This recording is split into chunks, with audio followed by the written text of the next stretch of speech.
And oh, how they give you away.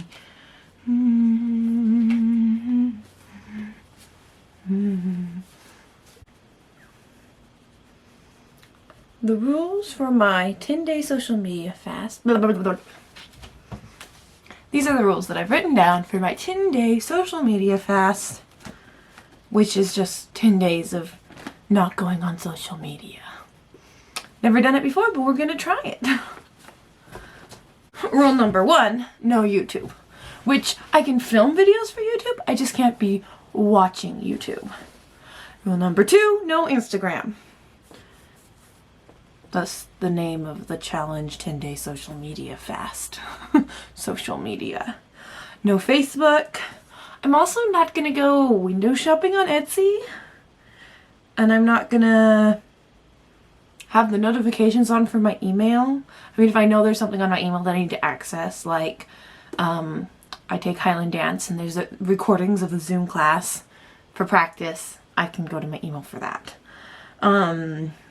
No, I just subscribed to the Stars app because Outlander. Anyways, we're going off of that for 10 days too, along with all this. It's part of the rules. In general, I shouldn't need to have the internet on my phone on, since my phone is where I normally access the internet. The exceptions are uploading a video on my laptop, checking my bank account, looking for a book on the library website or on Kindle, listening to music. I can do that on my phone, and if I need to have it like on YouTube Music or something through the internet, I can do that. And I can also look up family history and family tree search stuff, you know? Not gonna cut myself off from that because it's not very much social media. And it started this morning at 12 o'clock a.m.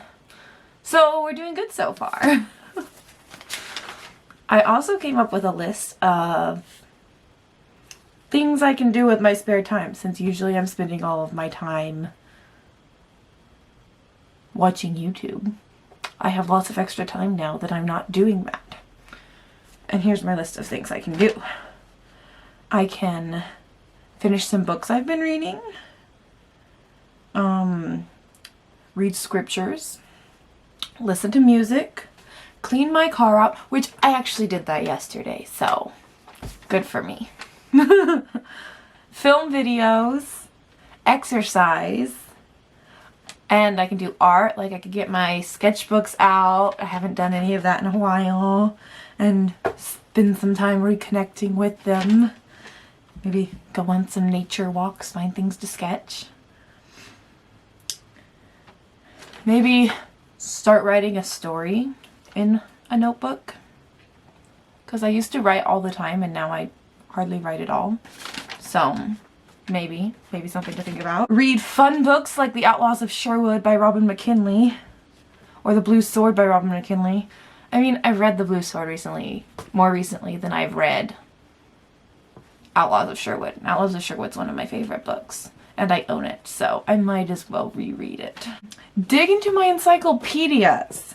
I have a whole set of encyclopedias I hardly ever read because, you know, the internet's just at your fingertips. But it's always fun to read the encyclopedias and you end up going through them and learning so much more than you were initially looking up. So, you know, before turning on my phone and searching on Wikipedia, maybe go to my bookshelf and look in my encyclopedias, even though they're a little bit outdated. It would just be fun. I can read family history books. I have some autobiographies of like my grandpa and my great aunts, and it'd just be really good to reconnect. And then I also have some other family history books that have stories of my ancestors, which would be a lot of fun to learn more about them, learn more stories. And reading stories about your ancestors is just so much fun. Just in general, reacquainting myself with what's on my bookshelf versus what's in my YouTube subscription box feed. I also want to finish, I've never actually finished reading Pride and Prejudice. I've read halfway through, so I'm either going to start where I was, even though I can't remember where it is, or just start from the beginning of Pride and Prejudice and read all the way through for the first time, even though like the Colin Firth Pride and Prejudice is like my favorite movie. Used to be my favorite movie. My favorite movie now is the 1938 Adventures of Robin Hood, but I just should probably just actually read through the entire book of Pride and Prejudice because it's so good. I mean, Mr. Darcy is Mr. Darcy, am I right? Oh, and for exercise, I can start planning for where I want my garden to be, maybe tilling the ground because it's springtime. And then just talk to Heavenly Father more, pray more often. I think it would be good to strengthen my relationship with my Heavenly Father. And so, those are all the ideas of what I can do. And all the rules of what I can't do. And today's the first day, and we are doing 10 days. So as far as what's been going on this first day, I turned on music, you know, when I would normally be watching YouTube. And then I ended up taking a very long nap. Because apparently if I don't have YouTube videos keeping me awake, it was a long nap today. Of course I did lots of laundry today. I polished my American Duchess shoes. I cooked a whole bunch. I just rearranged my drawers. But you know, just lots of things that I hadn't been doing, I guess. And then a nap. I took a long nap. So maybe I've been a little bit sleep deprived. Anyways, that's the end of this first check-in of the first day. And it's almost dinner time, so. It has been a week, and it has been the busiest week that I've had in a very, very long time. Now, I don't know if that's because I'm not watching YouTube all the time, but it's probably partly the reason. All the extra time that I would be sitting down watching YouTube, which is my main source of social media, has gone towards other things, and all of those other things have made me very, very tired. Of course my aunt moved, and so then I had to go over and help her unpack, and all of that took up a lot of time. But even without that, for some reason, I have been, you know, sometimes when you're living, but you aren't actually living. Like, you're alive, but you're just watching YouTube, you're just existing. Versus this last week, I have felt like I have been actually living. Like, living life. Is that strange? I don't know. That's how I feel. Oh, it's been good so far. I have 2 more days after this, since we're on day 7. No. Wednesday, Thursday, Sunday, Monday, Tuesday. This is day 8, because I started a week ago. So 2 more days. Wow. It's flown by so fast. I haven't had time to sit down, to think, to do anything. And it's been kind of fun. I'm also kind of ready for a break. Not that I haven't, like, I have been getting so much done during the days, but I've also been taking naps. Naps have just somehow worked themselves into my day, even when I've been getting way more done than I had been doing previously without sleeping. So, you know, actually working hard, actually sleeping, not just existing. I've been living. It's been interesting, even without any events, even without any, you know, social distancing still going on, everything's still closed. I've been actually living because I haven't been on my phone. That's my update. It's been really wonderful. I'm excited for it to be over, but I'm also been excitedly doing it. And also, okay, again, I had never read Pride and Prejudice all the way through. I read Pride and Prejudice all the way through. Elizabeth Bennet is my exact age, and she just makes you want to live. She's not preoccupied with getting married or anything. She's in good shape. She's more used to running than Jane, her older sister, is. She's just happy and witty, and I'm like, I'm like that. So then I go and I run a little bit with the dog because...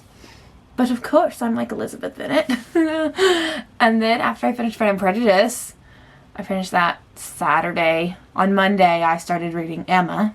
also by Jane Austen, which was also fun to read. And I'm like kind of jealous because she has someone who understands her culture perfectly, understands her perfectly, and then they fall in love. I'm like, really? Because it's just really hard to find someone that understands my culture. Well, really hard. I haven't found anyone, obviously. And it's cool because when you marry, you want to marry someone that's the same culture as you. And I really am a little bit jealous of Emma, but it's a fictional character, so can't be too jealous, right? Also, last time when I read Emma, I had read Emma before. I was very young, and Mrs. Elton I couldn't read it. I had to stop partway through and then finish it later because of Mrs. Elton. But this time through, Mrs. Elton is just, I mean, she exists, but she doesn't affect me or make me angry like she used to when I was younger. Which shows that I'm growing up, I guess. Now I've started reading Lady of the Lake by Sir Walter Scott. I got it a while back from one of my friends. She gave it to me as a present, but I didn't know it was written in like a poetry sort of style because it's actually a poem. And so then I tried reading it and it just never clicked, but I started reading it this morning and it's just, of course, I've now integrated myself into that time period that Sir Walter Scott lived in. So the audience that he would have been writing toward is what I've been integrating myself in by reading Jane Austen books. And so it kind of just flows in. It's kind of fun. It's fun to read a book that's in verse, so to speak, with rhymes and different stuff. Of course, also, it's based in Scotland, so lots of things like tartans or different things that I wouldn't have understood 5 years ago when I was trying to read it. I understand now just because I've done Highland Dance and Outlander. Outlander helps with some of the Scottish terminology that's in Lady of the Lake because it's based in Scotland. Obviously, it's a war between clans, I think. From what I understand through the poetry. I don't really care about wars. I'm just wondering to see who Ellen marries. Pretty sure that's the lady's name. Because I care about romance and I don't care about much else. But this will be the mid update, and then I think I'll do one update at the end, and that'll be my whole experience with this 10-day social media fast. This is the 8th day, so it's exciting. See you in a little bit. It flew by. 10 days sounded like, a short amount of time to do, but every single day was jam-packed with I don't know what. I was crazy busy. And I don't know if it because I wasn't on YouTube or not, but just everything. I didn't hardly get to most of the things that I planned to do, but I also got a lot of other stuff done, I think. I don't know. I took a lot of naps. Read a lot of books. Well, not as so many books as I thought. I read only, let's see, Lady of the Lake. I think I only read 4 books in 10 days. Yeah. That's interesting. But also some of those days I spent driving lots of hours in the car, so I sketched one picture of Ellen from Lady of the Lake from the cover of the Lady of the Lake book that I had. I sketched that picture, so did it in my own hand, I suppose. That was fun. I made an 18th century pocket. I don't have it here to show you, but it looks like all the other 18th century pockets that all the other costumers have made. I can try to find some of those videos if you want to see what they look like. Yeah, I took the dog for a walk a lot. And so then when it ended the next morning, I went, my first thing on social media that I did as soon as I was able to go back onto it is to go and unfollow a whole bunch of accounts that aren't bad accounts, just not worth my time. Because sometimes if I'm following an account, I feel like I need to like every post and this and it becomes this job that I'm not getting paid to do. So why would I do it? I I unfollowed a lot of accounts. I mean, it's not like I can't go check up on them of my own volition, but following them makes me feel like I have to check up on them every single day, and it's just not sustainable and not a good use of my time. You know, I have so many other things I could be doing with my time, as these last 10 days have proven. Also, Instagram, I'm like back and forth whether or not I even want to be following people on Instagram or doing Instagram. When before I'm like, oh, Instagram doesn't take any of my energy, it's just pictures.